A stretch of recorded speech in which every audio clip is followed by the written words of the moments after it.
Hello viewers, আমি doctor প্রদীপ কুমার বার্মার medical Khulna. আমি বিভিন্ন সময় বিভিন্ন রোগ নিয়ে আলোচনা করে থাকি।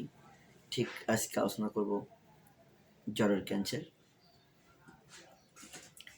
এটি মা বোনদের একটি মারণ ব্যাধি। আমরা অনেক সময় খুবই উদাসীন থাকার কারণে এমন ধরনের রোগের সূত্রপাত হয়ে থাকে।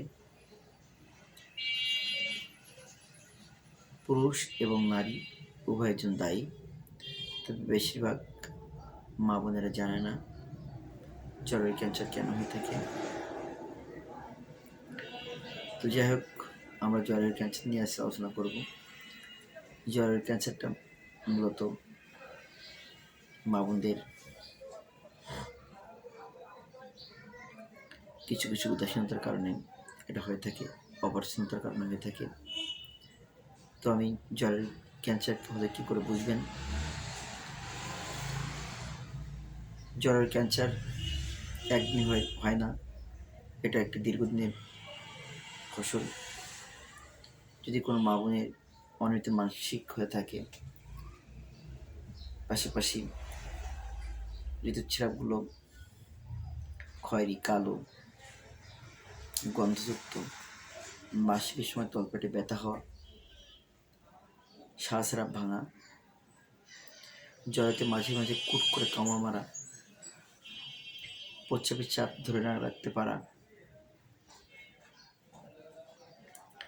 প্রস্রাবের পরে বা আগে কিট করে জ্বরেতে কামড় দেওয়া, এবং প্রস্রাবের পূর্বে যখন প্রথম প্রস্রাব করতে যাচ্ছেন তখন দেখবেন কী যেন একটা পুঁজের মতন বেরিয়ে চলে যাচ্ছে, গন্ধ লাগা।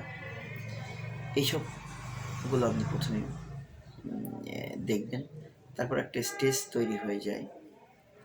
এর দীর্ঘদিন এই সমস্যাগুলো ভোগার পরে দেখবেন মাসে 2 থেকে 3 বার রক্তস্রাব হচ্ছে, খুবই ব্যথা থাকছে, সবসময় ব্যথা করছে, এমনকি জ্বরে ওটা বসলে নিচের দিকে নেমে আসছে, সবসময় জলীয় পদার্থ ভাঙছে, সারাসারা যেটাকে আমরা বলে থাকি, তলপেটে ব্যথা আসা, মেলামেশায় কষ্ট হওয়া, দ্রুত ওজন কমে যাওয়া, শারীরিক ওজন কমে যাওয়া, আপনার অস্বাভাবিক মাংসপিণ্ড বৃদ্ধি পাওয়া, এছাড়া বিভিন্ন ধরনের লক্ষণ দেখা যায়। তো আমি মা বোনেদের সচেতন উদ্দেশ্যে এই কথাটা বলতে চাই যে আপনারা সবসময় পরিষ্কার পরিচ্ছন্ন থাকবেন, মাসিকের সময়টা খুবই সচেতন হবেন, নিজেদের ব্যাপারে খুবই গুরুত্ব দেবেন। যদি অনিয়মিত মাসিক হয়ে থাকে, মাসে 2 থেকে 3 বার যদি মাসিক হয় বা খুবই সারাসারা ভাঙতে থাকে, জ্বরতে চুলকাতে থাকে, তাহলে অবশ্যই আপনারা কোনো একটি চিকিৎসকের পরামর্শ নেবেন, চেক আপ করাবেন। তা নাহলে কিন্তু এই ক্ষুদ্র ক্ষুদ্র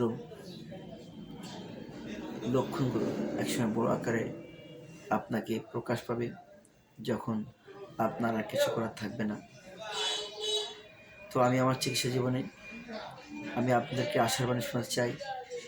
আমি বহু মা বোনের এই জ্বরের ক্যান্সার থেকে মুক্তি পেয়েছে। প্রথমে আমি এটার উপর সফল হয়েছিলাম ক্যান্সার চিকিৎসার ক্ষেত্রে। তো আমি আপনাদেরকে জানাতে চাই, যদি এরকম কারো কোনো সমস্যা হয়ে থাকে তাহলে আপনারা অবশ্যই চিকিৎসায় শরণাপন্ন হবেন, ব্লাড টেস্ট করবেন, করার পরে নিশ্চিত হবেন, চিকিৎসা নেবেন, দ্রুত ভালো হয়ে যাবেন। যদি কোনো চিকিৎসক আপনাকে বলে থাকে যে আপনার জ্বরের ক্যান্সার হয়েছে, অবশ্যই কেমো দিতে হবে। আমি আপনাদেরকে একটু জানাতে চাই, কেমো দিলে দেখেছি অনেক রোগীরা ফল্ট করে খুবই দ্রুত। আমি কেমো দিলে কোনো রোগীদেরকে আর চিকিৎসা করি না, কেন জানি না যে তার দেহের পিপিটিগুলো ডিস্ট্রয় হয়ে যায়, দেহের প্রতিরোধ ক্ষমতা কমে যায়, বিধায় আমি এটার গায়ে নিই না। তবে আমি বলি, বহু জরায়ু ক্যান্সার আমি দেখেছি কত তীব্র যন্ত্রণা, পানি ভাঙা, মানে বিছানায় পড়ে যাওয়া, চোখের দৃষ্টিশক্তি কমে যাওয়া, উঠে বসতে না পারা, অলসতা লাগা, অবশ ধরা ভাব থাকা, এসবই হচ্ছে জরায়ু ক্যান্সারের একটি লক্ষণ। তো আমি এই জাতীয় রোগীগুলোকে দেখেছি এবং তারা সুস্থ হয়ে গেছে।